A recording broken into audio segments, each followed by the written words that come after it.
Hello, guys. Good morning. I hope you're all doing fine. Welcome back to another countryside vlog. If you've come across this channel for the first time, my good name is Haoma_KE.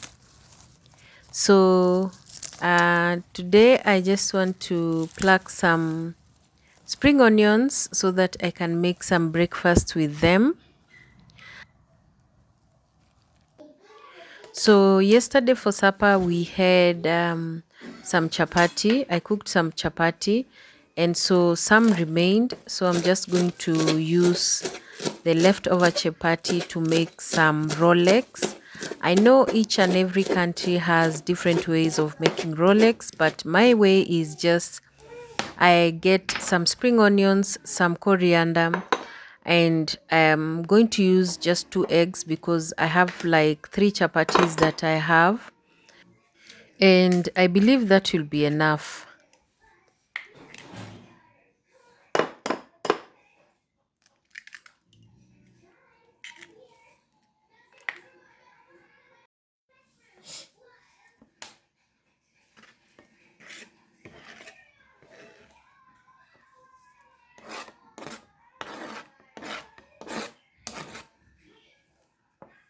And I always like to put all the ingredients. If I'm using any spice to my Rolex, I just put them when they are in the plate before I put them in the fire. So I'm just also going to use just a little bit of chili.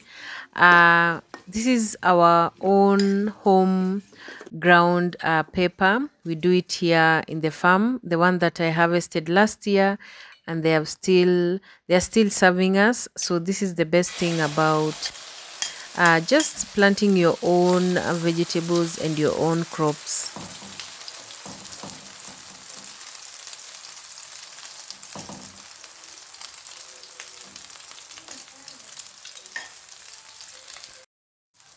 So the first time I did my Rolex, it backfired. But nowadays, I know how to do it. I know how to turn also the chapati. So nowadays, it turns out very well.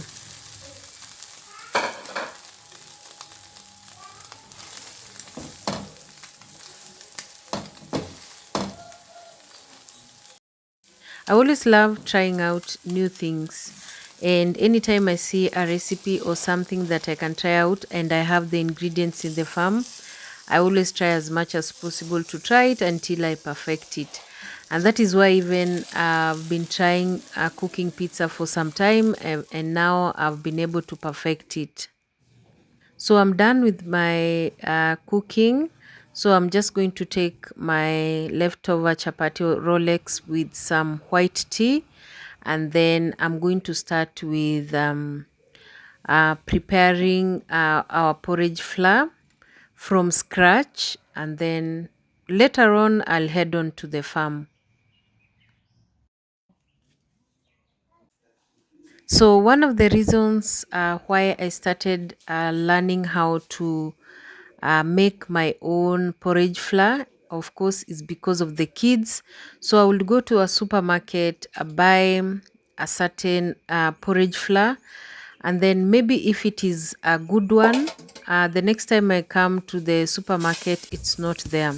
So I struggled with my first child, the first around 6 months, and then I would inquire on what to put in my flour and what not to put in the flour.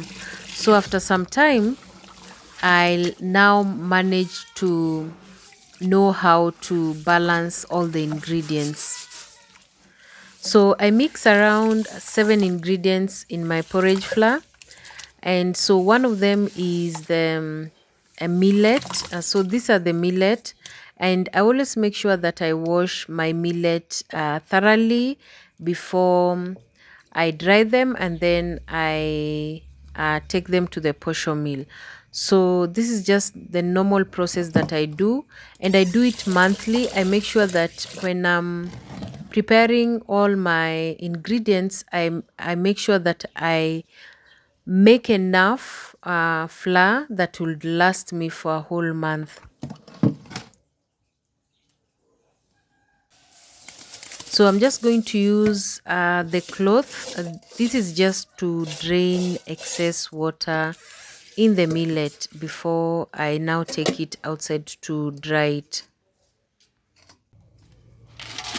So I'm going to repeat the same process that I've done with millet, with all the cereals that I'm going to wash and dry.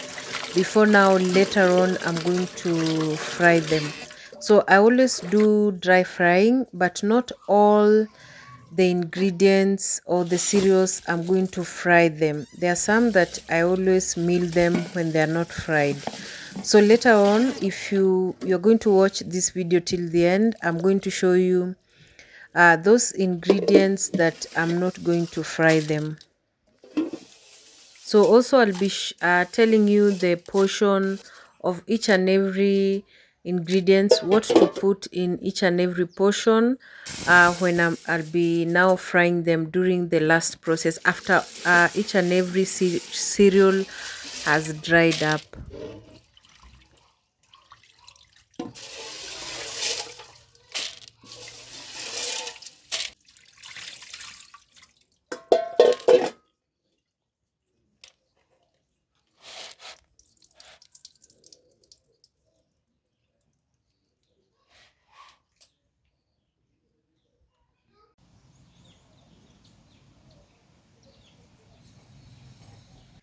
So always make sure that you've dried your cereal very well, especially because I always store my flour for around a month.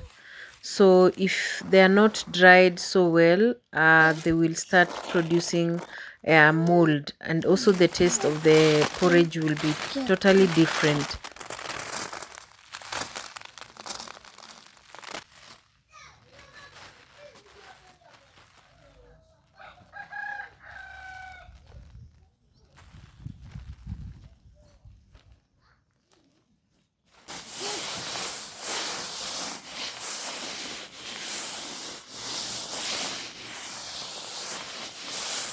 So I always make sure that my flour has some starch, some calcium, which comes from the sardines or the omena, and some protein, which is the lentils, and also some little protein in some soya.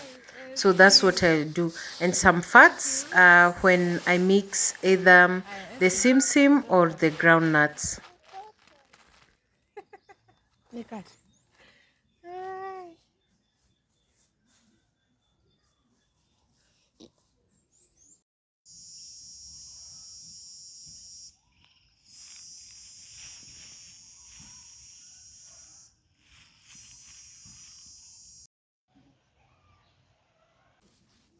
So first, let me go and harvest some vegetables that I'm going to use today. Later on, I'm going to sow some seeds today that I had promised in my last video. So today I'm harvesting the cowpeas leaves. So I prefer the first time or the first round to harvest my cowpeas by just uprooting, and also the reason why I uproot is just also to prevent them from being overcrowded. So they're also going to grow well when they have some little space. And this is the reason why I just plant my cowpeas when they are crowded, because I love eating very soft cowpeas leaves. And that is why I prefer uprooting than plucking. But later on, I always pluck them, especially when I let them mature.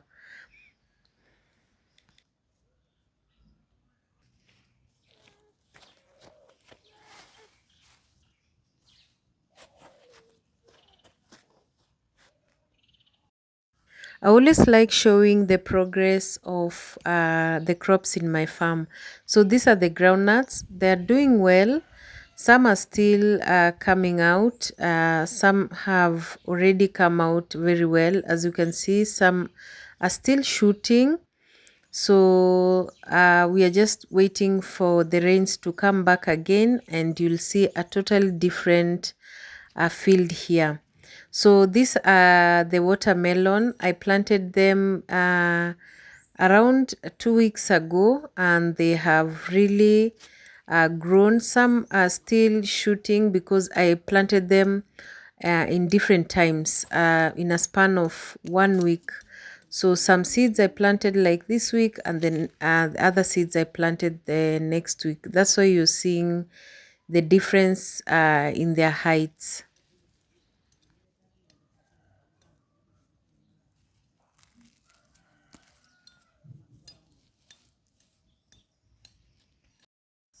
So I'm also going to harvest some slender leaf seeds. Anytime I come to the farm, I have to harvest them because they dry every single day. So I just have to harvest them and also prevent them from dropping to the ground and also spoiling.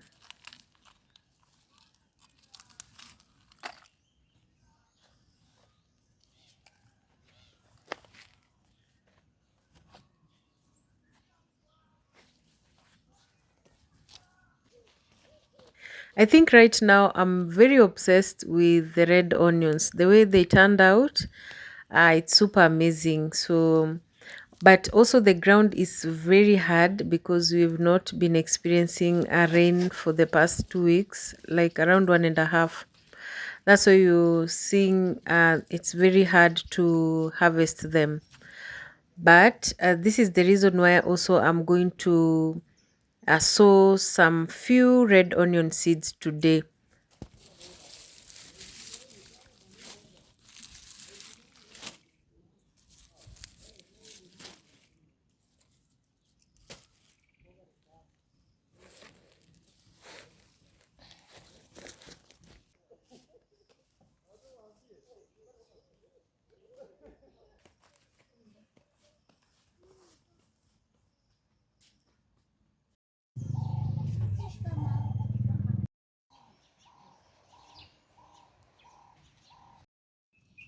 So I have this section of my front porch that I planted the strawberries, and they are really growing so well and they have expanded.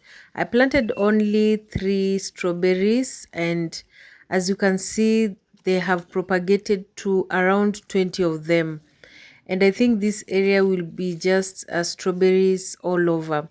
And also I'm seeing some have started also to flower.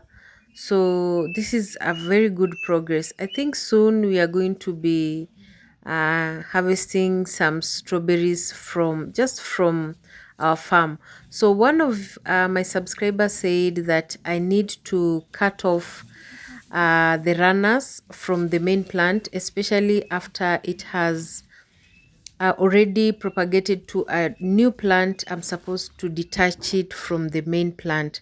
So this is just what I'm doing. Also, this is also to make them also flower, the main plants, to make them flower and produce more fruits.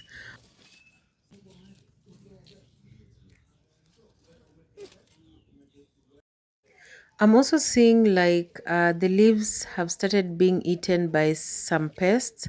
So that's the reason why I want to plant some coriander here. I always soak my coriander in lukewarm water overnight before I plant it the next day.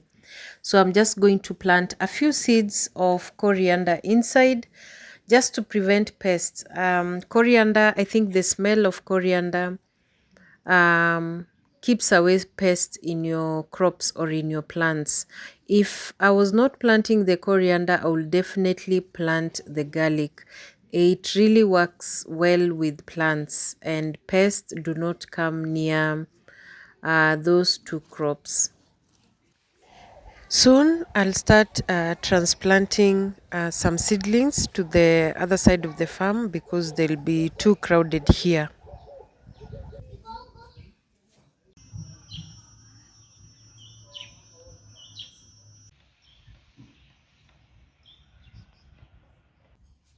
I am that one person that believes in sowing my own seeds.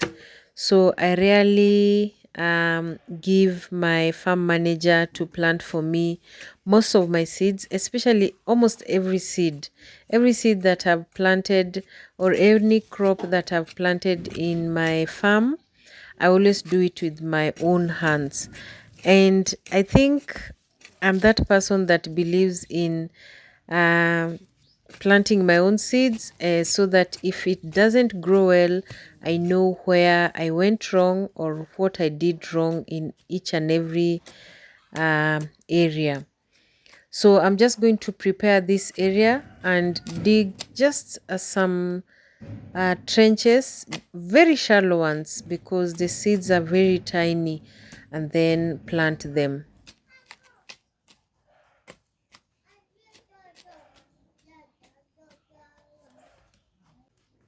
So because I'm doing organic farming, I always use compost manure, especially from cow dung, and then I'm going to mix them together just to prevent the manure from burning the crops.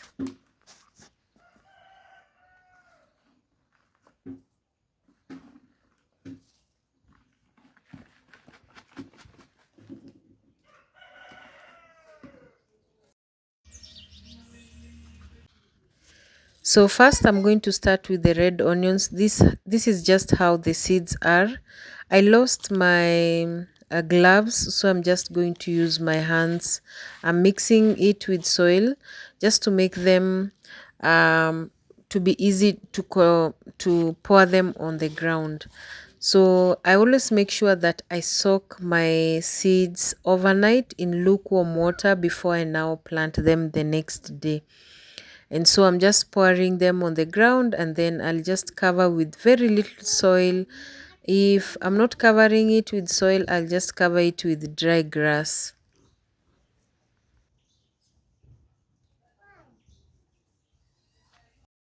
So I'm just going to do the same with the cabbage seeds. I soaked them during the night, and so their seeds are almost the same. Cabbage, the kales, and also the broccoli, most of the time you can confuse their seeds, but these are the cabbage seeds.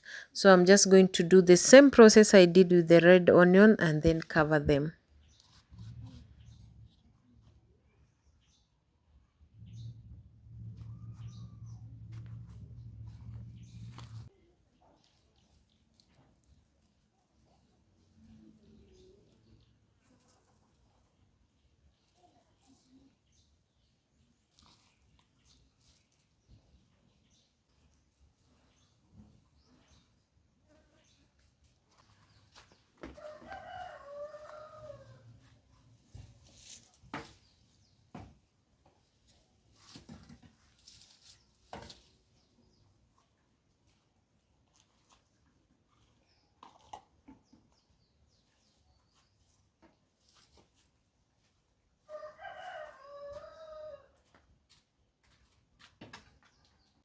So because we've been experiencing some dry season, because it's harvest season, I'm just going to sprinkle some water so that also to make the ground have moisture so that it grows well.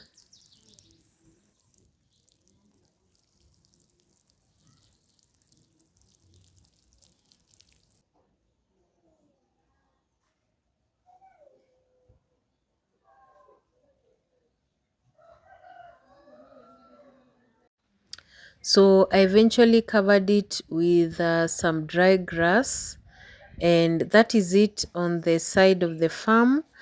I made some lunch. We are eating githeri, avocado, and some salad. And so let me enjoy my lunch so that I can now start preparing now our flour.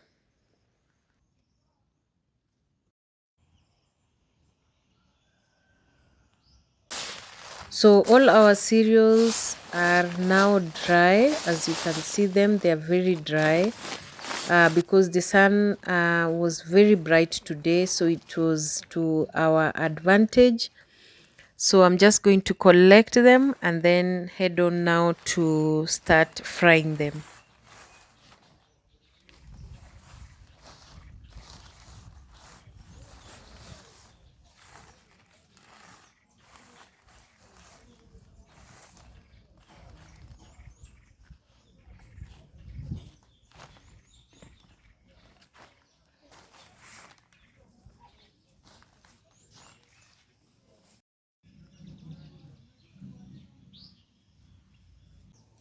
So now this is the most important part of your porridge flour making.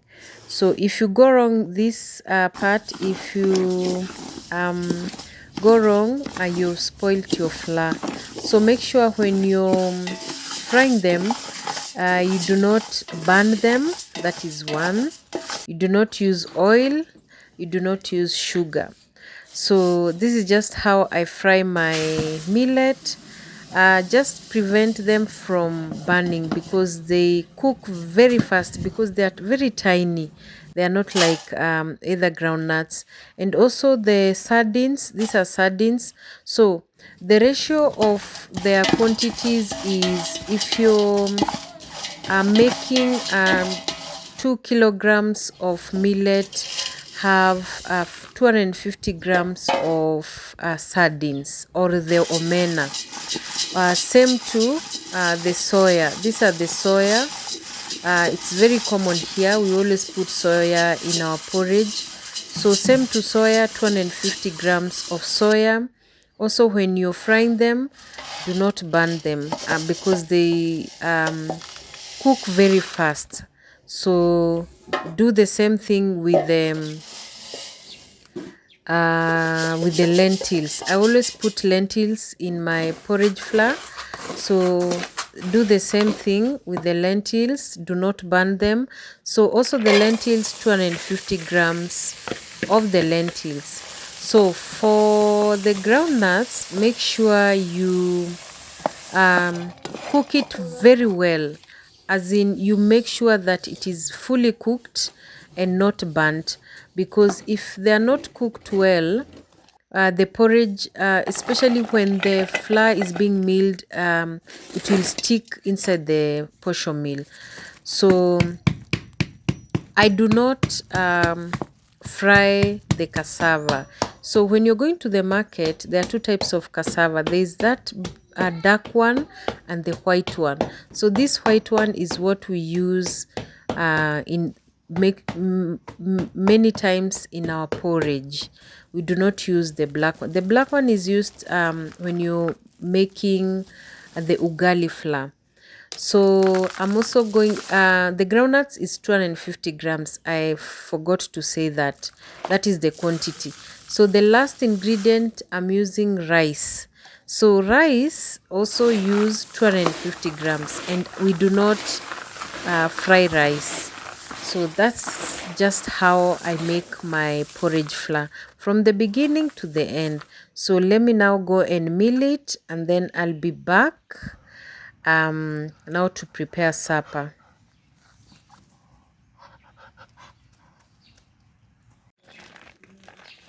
So this is what I've managed to come out with, around 4 kilograms of a flour. So this will last me for a whole month.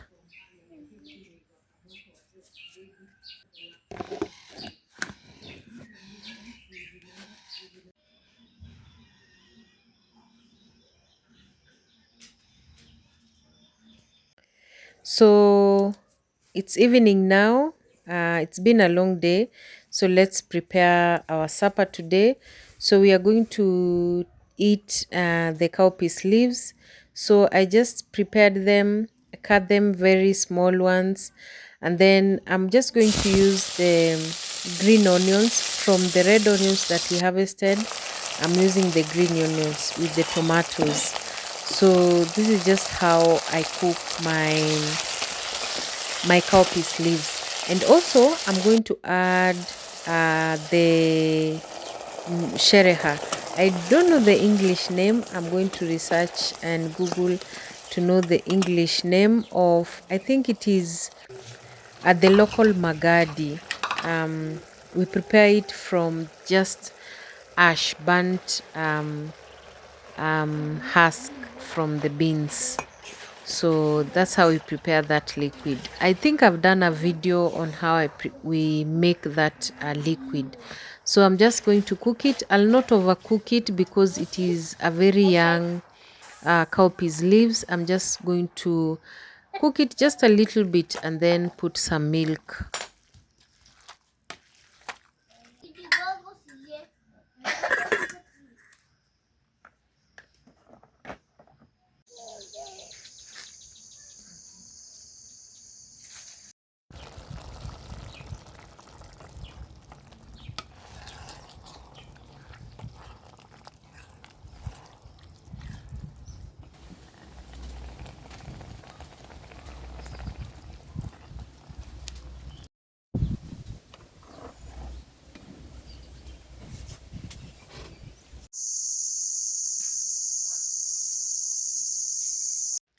So we are eating our cowpeas with omena or the sardines. So I had washed the sardines with very hot water before. Now I fry them with oil. So I'm just draining the oil then later on I'm going to put the onions, the tomatoes, and then cook our sardines. I know each and every community has their way of cooking sardines or the omena, especially those communities that come from the lakeside are very perfect in preparing the sardines, and we always learn from them, because even I learned from my a Luo friend that you're supposed to remove the bitter taste of omena by washing it in hot water or just boiling it just a little bit in hot water, and then you drain it with cold water. When you're draining it, you drain it with cold water, and that's the reason why I enjoy eating omena. So our ugali is ready. We are taking ugali, omena, and some cowpeas leaves. So enjoy. We are going to enjoy our supper. So thank you so much for watching. I think I'm going to leave this video from here. So thank you so much. If you have watched this video till the end, thank you so much. Be blessed. I'll see you in my next video. Bye bye.